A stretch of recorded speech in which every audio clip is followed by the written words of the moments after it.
All right, we got Jake Tapper, I think, talking to Alexandria Cortez. Your platform has called for various new programs, including Medicare for all, housing as a federal right, a federal jobs guarantee, tuition-free public college, canceling all student loan debt. According to nonpartisan and left-leaning studies friendly to your cause, including the Center on Budget and Policy Priorities or the Tax Policy Center, the overall price tag is more than $40 trillion in the next decade. You recently said in an interview that increasing taxes on the very wealthy plus an increased corporate tax rate would make $2 trillion over the next 10 years. So where's the other $38 trillion going to come from? Well, one of the things that we need to realize when we look at something like Medicare for all would save the American people a very large amount of money. And what we see as well is that these systems are not just pie in the sky.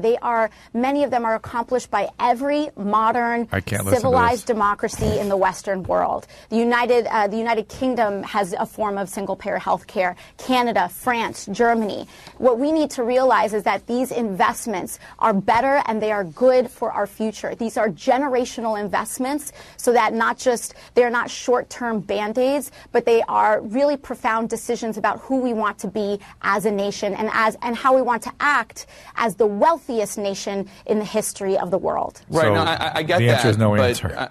The price tag for everything that you've laid out in your campaign is $40 trillion over the next 10 years. Let's go over this again. I understand that Medicare for all would cost more to some wealthier people and to the government and to taxpayers while also reducing individual health care expenditures. But I'm talking about the overall package. You say it's not pie in the sky, but $40 trillion is quite a bit of money. And the taxes that you talked about raising to pay for this, to pay for your agenda, only count for two. And we're going by left-leaning analysts. Right. Well, when you look at how our health care works, currently we pay healthcare is only a small piece costs of what she's talking about, too. Let her finish. So what we see is, for example, a year ago, I was working downtown in a restaurant. I went around and I asked how many of you folks have health insurance. Not a single person did, because they would have had to have paid $200 a month for a payment for insurance that had an $8,000 deductible.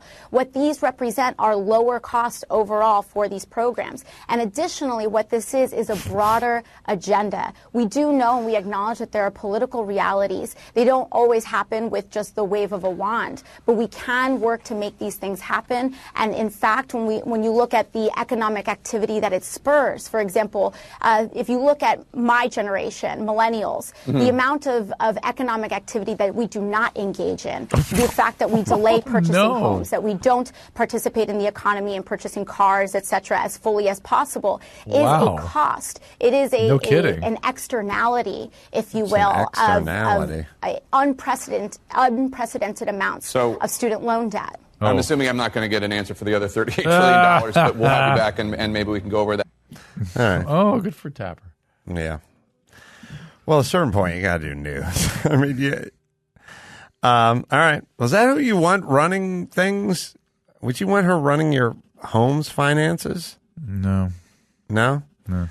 Here's the deal, Drew. I talked to a young fella. Actually, I'm going to interview him for a job soon enough. He said to me, there were people who went to his college who got free college or someone else paid for college. He said they didn't show up half the time. Didn't appreciate it. Yeah, someone else paid for it. You tell me how anything works when it's free in terms of your attendance.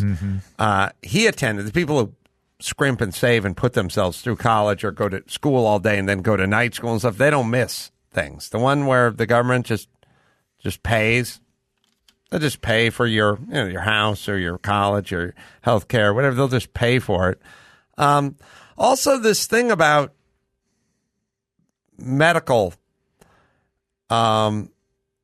your rights as a medical citizen. You know what I mean? Like, hey, these guys I work with, they didn't want to pay $200 a month. Like, I bet they all had phone plans and cable and Ubered and probably spent that much on pot and movies. Like, I don't know.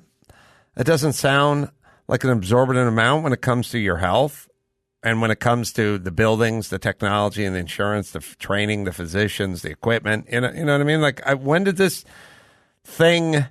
When did we take on this thought that, here's how healthcare should work? There should be a building. It should be on the west side where right about where Cedar-Sinai is, and it should be filled with equipment, some of the stuff the size of a refrigerator, but it costs $500,000, and it takes a technician who's getting $150,000 a year to run it, and then we're going to have a whole group of people with 1,000 years education average and $250,000 paid into their education and everything. And I need to show up, and I need to be handled gratis. Yeah. Or I'm willing to pay a couple of dollars, but I'm not going to pay any real money to be screened out. By the way, I want to see the chairman of the department while I'm there. For whatever. I don't know. I don't walk on to car lots and go, hey, man, I need to get somewhere. Now, give me that car. And they go, well, this car's got a lot of parts and got shipped over here from Japan and had to be made and took a lot of effort to make this thing. So that'll be $26,000. And I go, that's an outrage. I deserve to get from my apartment to work tomorrow with that car because I'm an American. And then someone would go, but there's a lot of costs that are incurred with making this car. And I go, this is an outrage.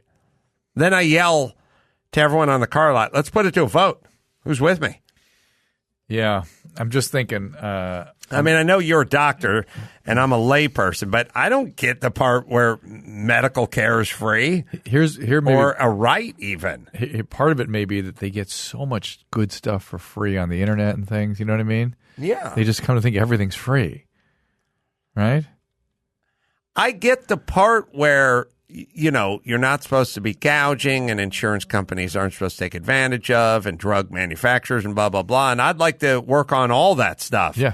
But I'm not down with it's your right because you're born in this time in this country. What if you're born 100 years ago? What do you get? Who knows?